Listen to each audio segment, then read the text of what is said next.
जय Hind to all my respected aspirants. मैं करुण आप सभी का करुण क्लासेस के माध्यम से स्वागत करता हूं। जैसा कि आप जानते हैं, जूरिस्प्रूडेंस के लिए हमने जो किताब उठा रखी है वो डियास साहब की किताब है और बहुत अच्छी किताब है। तो लेक्चर 3 मैंने ऑलरेडी अपलोड किए हैं, आज लेक्चर 4 है। तो लेक्चर 4 से पहले हो सके तो आप लेक्चर 1, 2, 3 को ज़रूर देखिएगा और मैं कहीं ना कहीं आपको आश्वासन देता हूं कि आपको काफ़ी पसंद आएगा, राइट। तो लेक्चर 4 देखते हैं। तो यहाँ पर हम बात करेंगे नेचर ऑफ लॉ और यहाँ पर हम नॉर्मेटिव सिस्टम की बात करेंगे। देखिए, नॉर्मेटिव सिस्टम और एम्पेरिकल क्या होता है। एम्पेरिकल होता है जहाँ पर आपके जो सेंसेस होते हैं उसके आधार पर आप सूचनाएं इंफॉर्मेशन को ग्रहण करते हैं और सत्य पे बिलीव करते हैं। जैसे गुरुत्वाकर्षण, आपके सेंसेस, आपकी आंखों ने देखा कि कुछ वस्तु ऊपर से नीचे गिरती है, तो आप उसको एक्सेप्ट करते हैं। इसे एम्पेरिकल अप्रोच कहते हैं, जो विज्ञान का एक आधार बनता है। और जो नॉर्मेटिव है, नॉर्मेटिव थोड़ा सा ऐसी बातें करता है जो इससे ऊपर की बात है, जैसे कि अब भगवान अस्तित्व में होते हैं। तो देखो, विज्ञान इसको नहीं सिद्ध कर सकता, परंतु ये बातें सत्य मानी जाती हैं क्योंकि नॉर्मेटिव अप्रोच है। तो एम्पेरिकल से भी ऊपर की अप्रोच होती है नॉर्मेटिव। ज्यादातर फिलोसफिकल अप्रोच को आप नॉर्मेटिव अप्रोच कहते हैं। अर्थात जैसे ऐसा होना चाहिए, इसीलिए समाज अच्छा बनेगा, यानी कि सिद्धांतों की बात। आपने नैतिकतापूर्ण जीवन बिताना चाहिए, आपने किसी को नुकसान नहीं पहुंचाना चाहिए। तो ये नॉर्मेटिव अप्रोच होगी। तो मुझे उम्मीद है आप समझ पाए होंगे कि नॉर्मेटिव अप्रोच एक तरह का प्रिस्क्रिप्शन होता है, राइट। देखिए, सबसे पहले हमें क्या मिलता है, राइट, डेटा। एक सेकेंड, देखिए। तो हम लोग क्या देखने वाले हैं, the nature of law, study of normative system में। तो हम सबसे पहले पढ़ने वाले, डियास साहब कहते हैं nature of law. Nature of law, law का नेचर कैसा है, लॉ का नेचर कैसा है। Law is normative. लॉ जो होता है वो नॉर्मेटिव होता है, अर्थात लॉ आपको डिस्क्रिप्शन का काम नहीं करता है। ये नहीं बताता है इसमें क्या है, इसमें क्या है ना। जैसे डिस्क्रिप्शन होता है ना किसी चीज का, कि इसमें इतना कार्बोहाइड्रेट्स है, इतना प्रोटीन है, वो डिस्क्रिप्शन हो गया। लॉ हमें प्रिस्क्रिप्शन बताता है कि ऐसा नहीं करना है, ऐसा होना चाहिए, ऐसा होना चाहिए, राइट। तो law is normative. It tells us how people ought to behave. लोगों ने कैसा व्यवहार अपनाना चाहिए, लॉ ये दर्शाता है। लॉ ये दर्शाता है, not how they actually behave. Law का ये मतलब नहीं है, कानून विधि का ये मतलब नहीं है कि कोई व्यक्ति विशेष कैसे बिहेव कर रहा है उसका संज्ञान लॉ नहीं लेगा, कानून नहीं लेगा। कानून किसका संज्ञान लेगा, कि ऐसा होना चाहिए, यह व्यक्ति विशेष या व्यक्ति जो भी हैं, जितने भी व्यक्ति हैं, उनका व्यवहार ऐसा होना चाहिए, वो लॉ का संज्ञान होगा। This is different from scientific loss which describe what actually happen. मैंने कहा ना, विज्ञान में डिस्क्रिप्शन होता है। डिस्क्रिप्शन, वो डिस्क्राइब करता है कि कोई भी वस्तु ऊपर से नीचे गिरती है। तो जो साइंटिफिक लॉ होते हैं वो डिस्क्रिप्शन बेस होते हैं। जैसे ग्रेविटी का सिद्धांत हो गया, राइट। जैसे कोरियोलिस फोर्स हो गया, ये सब वैज्ञानिक सिद्धांत होते हैं जिसमें वो डिस्क्राइब करते हैं। गुरुत्वाकर्षण का जो कानून है, जो लॉ है, ग्रेविटी ऑफ लॉ है, उसमें क्या होगा, कोई भी ऑब्जेक्ट ऊपर से नीचे आएगा, राइट। ये डिस्क्राइब कर रहा है। ऊपर से नीचे गिरना चाहिए, आराम से गिरना चाहिए, ऐसा तो नहीं कहता है ना। तो ये होता है आपका साइंटिफिक लॉ। पर जो हमारा लॉ होता है वो कैसा होता है, वो नॉर्मेटिव होता है। अब यहाँ पर देखिए, एक तुलना की गई है साइंटिफिक लॉ और लीगल लॉ की। क्या तुलना है, कि साइंटिफिक लॉ डिस्क्रिप्टिव होती है, वो डिस्क्राइब करता है, वो उसको परिभाषित करता है। परंतु लीगल लॉ में डिस्क्रिप्शन नहीं होता, परिभाषित नहीं किया जाता है। वहां पर यह बताया जाता है कि ऐसा होना चाहिए, राइट। आइए आगे देखते हैं। If fact don't match, law is wrong. अगर आप गुरुत्वाकर्षण में कहते हैं कि कोई भी वस्तु ऊपर से नीचे गिरती है, इमेजिन करिए भारत में ऐसा हुआ, पर आप ऑस्ट्रेलिया गए, ऐसा नहीं हुआ, ऊपर से वस्तु नीचे नहीं गिरी, तो वहां पर यह सिद्धांत खराब हो गया। ये सिद्धांत कहीं ना कहीं एक्सेप्ट नहीं किया जाएगा, क्योंकि यहाँ पर आपको डिस्क्राइब, परिभाषित करना पड़ता है और सिद्ध भी करना पड़ता है, प्रूव भी करना पड़ता है। परंतु ये हमारा लॉ में नहीं होता। लॉ एक प्रिस्क्रिप्टिव होता है। अगर लॉ में लिखा गया है कि 18 साल से पहले आप वोट नहीं कर सकते, फिर भी कोई व्यक्ति 18 साल से पहले वोट कर देता है, तो ये लॉ की गलती नहीं मानी जाएगी, वो उस व्यक्ति की गलती मानी जाएगी। क्योंकि लॉ क्या है, लॉ तो बताएगा कि 18 साल से कम व्यक्ति वोट नहीं कर सकता, राइट। आगे देखते हैं। जैसे आप आर्टिकल 21 को देख पा रहे होंगे, right to life and personal liberty. आपको पता ही है हमारा आर्टिकल 21 जो राइट टू लाइफ और पर्सनल लिबर्टी की बात करता है, जो एक फंडामेंटल राइट है। वो क्या कहता है कि राज्य आउट नॉट टू डिप्राइव, यानी कि राज्य का ये कर्तव्य है कि वो लोगों की जिंदगी नहीं लेगा, लोगों की जो लिबर्टी है, लोगों की जो व्यक्तिगत आजादी है, वो नहीं लेगा। एक ही सूरत पे लेगा, जब उससे संबंधित कोई विधि बनाएगा, कोई कानून बनाएगा। अब कानून बनाने में राज्य को उसको जस्टिफाई करना पड़ेगा ना, कि अगर राज्य किसी का जीवन या किसी का जो लिबर्टी है उसको छीन रहा है तो उसके पीछे जस्टिफिकेशन देगा नहीं देगा। इस व्यक्ति ने किसी व्यक्ति को मारा, इस व्यक्ति ने किसी अन्य व्यक्ति के साथ 420 करी, तभी जाकर उस व्यक्ति के उस व्यक्ति का जीवन या उसकी जो पर्सनल लिबर्टी है वो छीनी जा सकती है, राइट। तो जस्टिफाई करना पड़ेगा। अर्थात यहाँ पर यह है कि डिस्क्रिप्शन नहीं है, प्रिस्क्रिप्शन है, कि जब तक कोई व्यक्ति कुछ गलत काम नहीं करेगा तो राज्य उसका जीवन या उसकी जो स्वयं स्वतंत्रता है उसको नहीं छीनेगा। इफ कस्टोडियल डेथ और फेक इनकाउंटर्स अकर, अगर आपने देखा ही होगा ज्यादातर फेक इनकाउंटर होते हैं। जो इनकाउंटर होते हैं वो संवैधानिक तौर पे या कानूनी तौर पे तो जायज नहीं होते हैं, क्योंकि जीवन लेने का अधिकार केवल न्यायपालिका के पास है, परंतु इनकाउंटर एक कार्यपालिका के स्तर पे होता है, एक एग्जीक्यूटिव लेवल पे होता है, क्योंकि पुलिस एक एग्जीक्यूटिव में आती है। अब मैं ये नहीं कह रहा कि एनकाउंटर सही है गलत है, मेरा उद्देश्य ये बताने का है कि न्यायपालिका का काम होता है किसी को प्राणदंड देना, कार्यपालिका का काम उसको एग्जीक्यूट करना होता है। इसका यानी कि मतलब न्यायपालिका के बाद कार्यपालिका आएगी, परंतु एनकाउंटर में कार्यपालिका बिना न्यायपालिका के किसी का जीवन ले लेती है। तो आर्टिकल 21 जो है, जहां पर ये बताया गया है कि किसी का जीवन या किसी का स्वयं स्वतंत्रता यानी कि लिबर्टी लेने का अधिकार तभी है जब उससे संबंधित विधि बनाई जाएगी। परंतु कभी इनकाउंटर हो जाता है, पुलिस मुठभेड़ में इनकाउंटर हो जाता है, तो इनकाउंटर जो होता है उसका ये मतलब नहीं है कि आर्टिकल 21 में कोई दोष है। आर्टिकल 21 में कोई दोष नहीं है। दोष किस में है? वो इनकाउंटर हो सकता है अथॉरिटी जो है वो कहीं ना कहीं कुछ गलत दिशा में चली गई है, ठीक है। Constitution is not invalid. ऐसा नहीं है कि इनकाउंटर हो रहा है तो आर्टिकल 21 जो है वो गलत है, जिम्मेदार आर्टिकल 21 है, राइट। ऐसा नहीं है। क्या है? Law does not change because it is violated. अगर कानून का उल्लंघन हो रहा है तो इसका ये मतलब नहीं है कि कानून की जिम्मेदारी है। कानून का मैंने अभी बताया आपको, वो एक एम्पेरिकल नहीं होता, वो डिस्क्रिप्टिव नहीं होता, प्रिस्क्रिप्टिव होता है। उसका काम है ये बताना कि ऐसा होना चाहिए। अगर फिर भी नहीं हो रहा है तो इसमें कानून को जिम्मेदार नहीं ठहराया जा सकता। उस व्यक्ति विशेष, उस वस्तु को जिम्मेदार ठहराया जाएगा जो गलत काम कर रहे हैं। Behaviour must change, not behaviour must change to match the law. यानी कि लॉ चेंज नहीं होगा, आपका बिहेवियर चेंज होगा। यानी कि समाज को अगर सभ्य समाज रखना है तो कानून ऐसे बनाए जाते हैं जिसमें एक कंडीशन डाली जाती है कि अगर कोई गलत काम करेगा तो उसको दंड मिलेगा। इस अर्थात कोई व्यक्ति को अपना व्यवहार चेंज करना पड़ेगा, कानून नहीं बदलना पड़ेगा, राइट। अब यहाँ पर एक कंपैरिजन बता रखा है आपको साइंटिफिक लॉ लीगल लॉ के मध्य, ठीक है। साइंटिफिक लॉ मैंने बता दिया आपको डिस्क्रिप्टिव होता है। जैसे ये गुरुत्वाकर्षण का आपको बता रखा है कि object fall due to gravity, ये आपका एक साइंटिफिक लॉ हो गया। ग्रेविटी क्या हो गया? एक साइंटिफिक लॉ हो गया। और वैसे ही लीगल लॉ में आपका आईपीसी आता है, जिसे आप बीएनएस कहते हैं, भारतीय न्याय संहिता। तो वहां पर आपको पता है जैसे अगर if people steel law is still valid, अगर लोग चोरी करेंगे और चोरी से संबंधित जो कानून है वो अभी भी वैलिड रहेगा, क्योंकि वही कानून उस व्यक्ति को दंड देगा जो चोरी कर रहा है। यानी कि कानून में कोई गलती नहीं है, उस व्यक्ति के व्यवहार में गलती है। अगर वो चोरी नहीं करेगा तो उसको दंड क्यों मिलेगा, राइट। यानी कि जो ऑब्जेक्ट है वो अगर कोई गलती करेगा तो कानून गलत नहीं होगा। यहाँ पर ऑब्जेक्ट क्या है? व्यक्ति विशेष। व्यक्ति विशेष अगर गलती चोरी करेगा तो कानून थोड़ा गलत है, कानून तो उसे दंड देगा। पर यहाँ पर कोई ऑब्जेक्ट, अगर कोई ऑब्जेक्ट ऊपर से नीचे नहीं गिर रहा है तो कानून ही गलत माना जाएगा, सिद्धांत ही गलत माना जाएगा साइंटिफिक लॉ के केस में, राइट। तो जो लॉ होता है, विधि होता है, उसका क्या उद्देश्य होता है? वो होता है गाइडेंस और कंट्रोल, नॉट प्रिडिक्शन। प्रिडिक्शन नहीं करनी है कि ऐसा होगा, राइट। प्रिडिक्शन नहीं करेगा वो कि ऊपर से नीचे वस्तु गिरेगी। अर्थात यहाँ पर एक गाइडेंस की बात होती है, कंट्रोल की बात होती है। अब देखिए, एक एंटी डिफेक्शन लॉ की बात हम करेंगे। आप जानते ही हैं 52वें संशोधन से, जो 1984 में हुआ था, 1985 ले लीजिए, 1985 में जो हुआ था 52वां संशोधन, उसके द्वारा आपको पता है स्केड्यूल 10 जोड़ा गया था, जिसके द्वारा एंटी डिफेक्शन लॉ जोड़ा गया था संवैधानिक तौर पे, जिसके द्वारा अनुसूची 10 भी जोड़ी गई थी। वहां पर क्या है? एक लीगल कैविएट मतलब होता है लीगल डॉक्यूमेंट, फॉर्मल, औपचारिक। तो कैविएट क्या है लॉ से? MLA ought not to defect, यानी कि एमएलए ने क्या करना है कि किसी भी तरह से डिफेक्ट नहीं करना है। ऐसा नहीं कि पार्टी के टिकट से उसने चुनाव जीता और जब चुनाव जीत गया तो उसने पार्टी का साथ छोड़ दिया।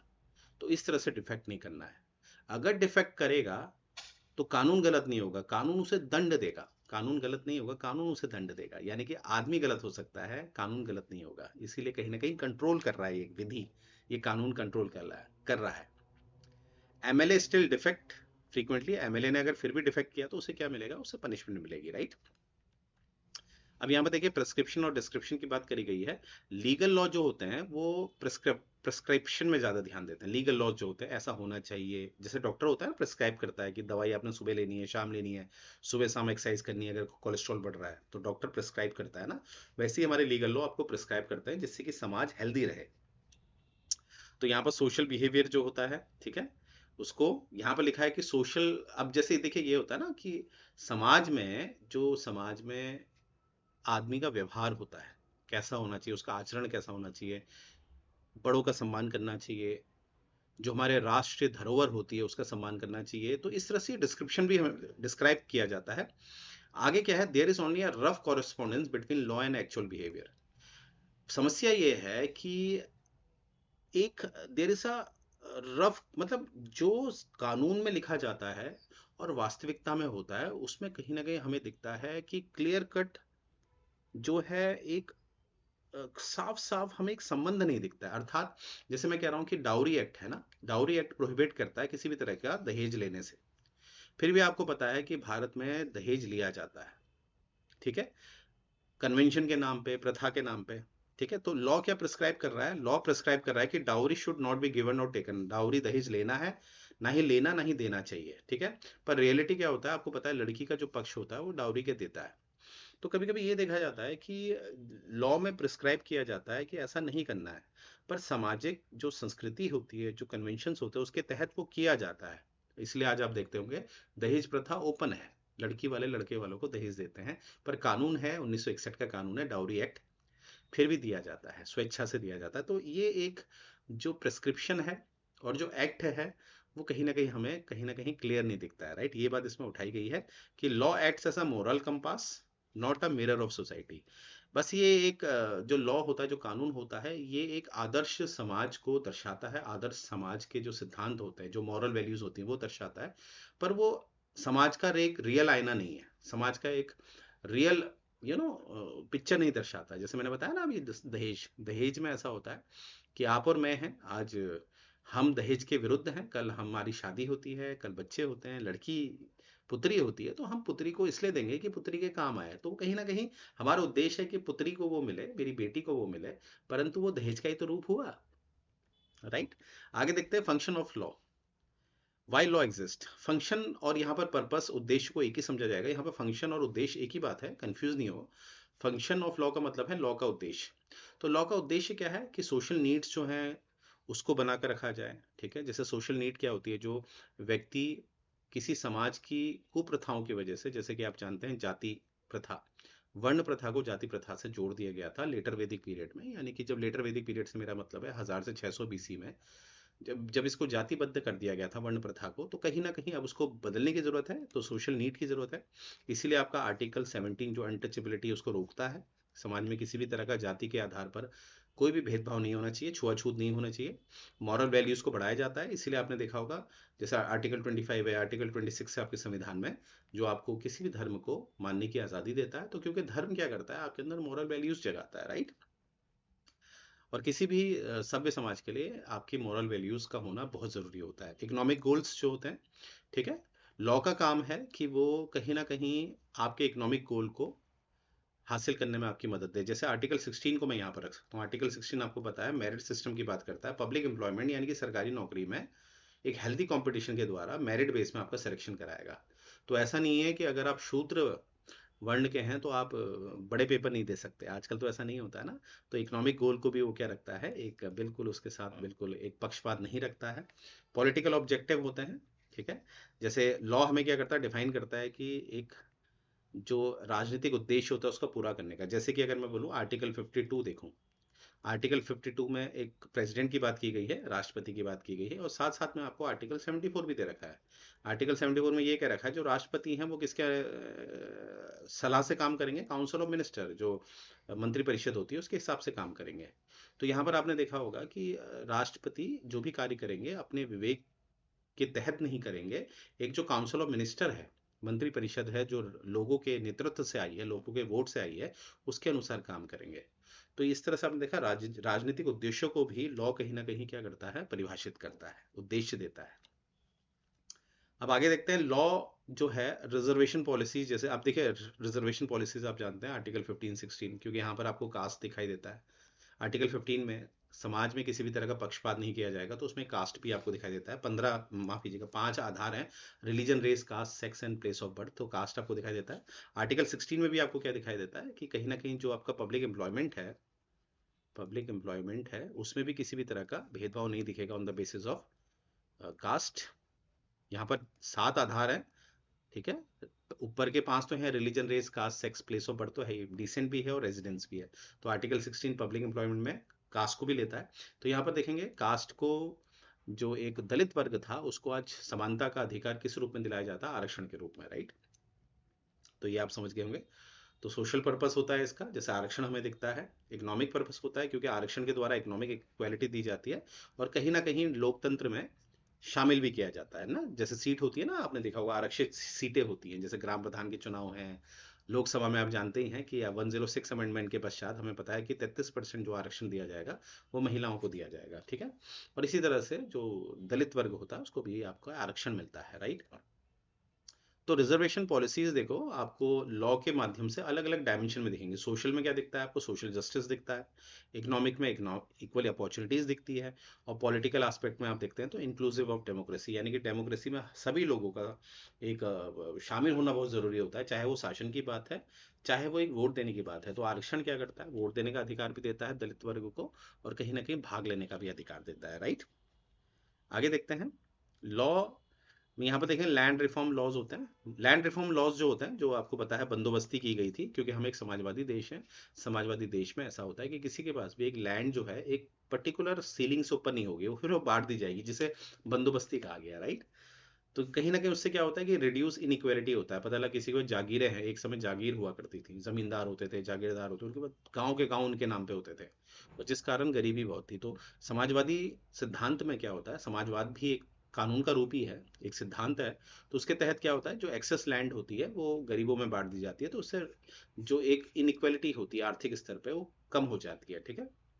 और कहीं ना कहीं जो फ्यूडल स्ट्रक्चर होता है, सामंतवाद जिसे हम कहते हैं, सामंतवाद का तो मेन कारण यही था कि प्राइवेट प्रॉपर्टी दी गई, और अंत में इस प्राइवेट प्रॉपर्टी के चक्कर में क्या हुआ था कि सामंतवाद फैला, जिससे कि कहीं ना कहीं जो एक शासन प्रशासन का जो कार्य होता था उसमें बड़ी बाधा आई थी, ठीक है। ये अपने में एक टॉपिक है। बस इतना याद रखिएगा कि कहीं ना कहीं जो लैंड रिफॉर्म्स हुए थे, जमीन सुधार, उसने कहीं ना कहीं फ्यूडल स्ट्रक्चर को भी खत्म किया, ठीक है। जमींदारी प्रथा खत्म करी। आगे देखते हैं functioning of law, how law works in practice. This is different from function. Function को अभी हमने पहले ऑब्जेक्टिव बोला था, उद्देश्य बोलो या फंक्शन बोलो एक ही बात है, पर यहाँ पर फंक्शनिंग लिखा है। फंक्शनिंग और फंक्शन लॉ के रिस्पेक्ट में अलग है, ठीक है, इसे याद रखिएगा। तो फंक्शनिंग ऑफ लॉ जो है वो फंक्शन नहीं माना जाएगा, क्योंकि फंक्शन को हमने पहले क्या माना था? ऑब्जेक्टिव, उद्देश्य। पर यहाँ पर फंक्शनिंग अलग होगा। तो फंक्शनिंग क्या है? Two dimension mentioning in the present. Two dimension क्या है? इंस्टीट्यूशनल फंक्शनिंग होती है। इंस्टीट्यूशनल फंक्शनिंग में आपको पता है हमारे पास कोर्ट है, न्यायपालिका है, पुलिस है, लेजिस्लेचर्स हैं, एग्जीक्यूटिव हैं। ये अपने स्तर पे क्या करते हैं? ये अपने स्तर पे काम करते हैं, ठीक है। ये अपने स्तर पे, जैसे अगर मैं कोर्ट की बात करूं तो कोर्ट क्या करता है कि जुडिशियल रिव्यू के द्वारा ये ध्यान देता है कि किसी भी देश का जो मौलिक सिद्धांत होते हैं उसके विरुद्ध कोई भी कानून ना बनाया जाए। जैसे एक बार आपने देखा था भारत में 99th अमेंडमेंट पास किया गया था, 99 अमेंडमेंट संशोधन पास किया गया था, जिसके द्वारा एनजेसी को जोड़ा गया था 2014 में। और हम जानते हैं कहीं ना कहीं एनजेसी क्या कर रहा था? आर्टिकल 50, अनुच्छेद 50 का उल्लंघन कर रहा था, क्योंकि अनुच्छेद 50 में साफ लिखा है कि एग्जीक्यूटिव और जुडिशियल एक साथ काम नहीं कर सकते। क्योंकि देखिए लोकतंत्र में सबसे बड़ा लोकतंत्र तभी जीवित है जब किसी तरह का एक निरंकुश शक्ति जन्म ना ले। निरंकुश शक्ति तभी जन्म लेती है जब एग्जीक्यूटिव, जुडिशियल, लेजिस्लेटिव, इस तरह की जो शक्ति होती है जिसको 3 में विभाजित किया जाता है, कार्यपालिका, न्यायपालिका और व्यवस्थापिका, अगर ये तीनों एक हो जाएंगी तो शक्ति निरंकुश हो जाती है। तो इसलिए ध्यान दिया गया है आर्टिकल 50 के द्वारा कि एग्जीक्यूटिव और जुडिशियल जो है एक दूसरे के अंदरूनी मामले में काम नहीं करेंगी, राइट। तो इसीलिए एनजेसी में क्या था कि कहीं ना कहीं जो कार्यपालिका है वो कहीं ना कहीं न्यायपालिका के कार्य में हस्तक्षेप कर रही थी। इसीलिए आपने देखा था जुडिशियल रिव्यू, न्यायिक समीक्षा के द्वारा इसको रोक दिया गया, तो 99th अमेंडमेंट को कैंसिल कर दिया गया, राइट। तो ये सब काम कैसे हो रहे हैं? संस्थान के द्वारा। यानी कि कहीं ना कहीं जो कानून होता है और एक मौलिक कानून होता है, मूल सिद्धांत वाले जो कानून होते हैं, हमेशा मूल सिद्धांत वाले कानून की जीत होगी। तो कानून की ये भी एक परिभाषा है, कानून की ये भी एक फंक्शनिंग है कि इंस्टीट्यूशन द्वारा कानून जो होता है, जो मौलिक कानून होते हैं उनको रोका जाता है। क्योंकि कानून के तो काफी रूप होते हैं, अनुच्छेद 13 आप पढ़ लीजिए। अमेंडमेंट यानी कि माफ कीजिएगा, एक संवैधानिक जो नियम होते हैं वो भी कानून होते हैं, अधिनियम होते हैं वो भी कानून होते हैं, अध्यादेश होते हैं वो भी कानून होते हैं, ऑर्डर होते हैं कार्यपालिका के स्तर पे वो भी कानून होते हैं, रूल्स एंड रेगुलेशन होते हैं वो भी कानून होते हैं, बायलॉज जो होते हैं वो भी कानून होते हैं। तो कानून तो इतने हैं। तो इसमें भी ये ध्यान दिया जाता है कि किस कानून को ज्यादा प्राथमिकता मिलेगी। तो संवैधानिक नियम जो होते हैं वो मौलिक कानून होते हैं। इसलिए मैंने कहा था आपको, जो न्यायिक समीक्षा होती है वो ध्यान देती है इस चीज का कि किस कानून को रखा जाए और किस कानून को हटाया जाए जब दो कानून आपस में लड़ते हैं।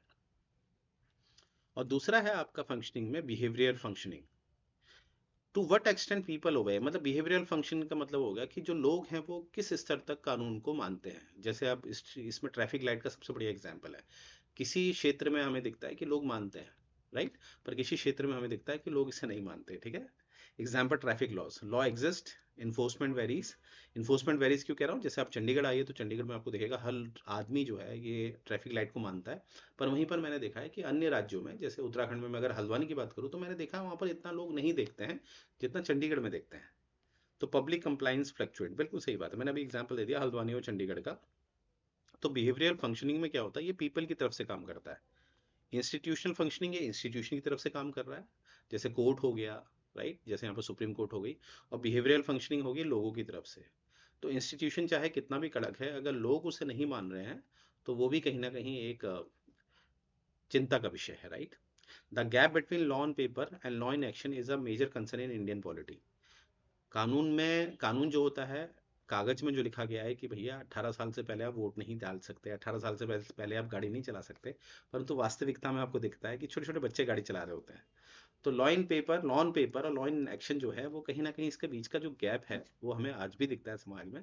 तो ये सबसे बड़ा कंसर्न होता है इंडियन पॉलिटी में, राइट। तो मुझे उम्मीद है आप समझ पाए होंगे। तो क्या समझाने का प्रयास किया गया है डियाज जी के द्वारा, कि कानून जो होता है वो प्रिस्क्रिप्टिव होता है, वो नॉर्मेटिव होता है, और जो साइंटिफिक लॉ होते हैं वो एक डिस्क्रिप्टिव होते हैं।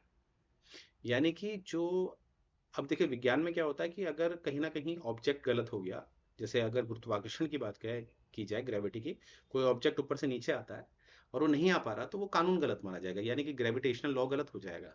परंतु हमारे विधि में यानी कि कानून में ऐसा नहीं होता है जनरल। वहां पर क्या होता है कि अगर अगर ये लिखा गया है कि ग्रीन लाइट होगी तो आपको चलना है, रेड लाइट होगी तो रुकेगा, अगर रेड लाइट हुई है तब भी आदमी गाड़ी चला रहा है, तो उसमें ऑब्जेक्ट की गलती मानी जाएगी, कानून की नहीं मानी जाएगी। क्योंकि कानून का काम है, विधि का काम है कि लोगों को कंट्रोल में रखना।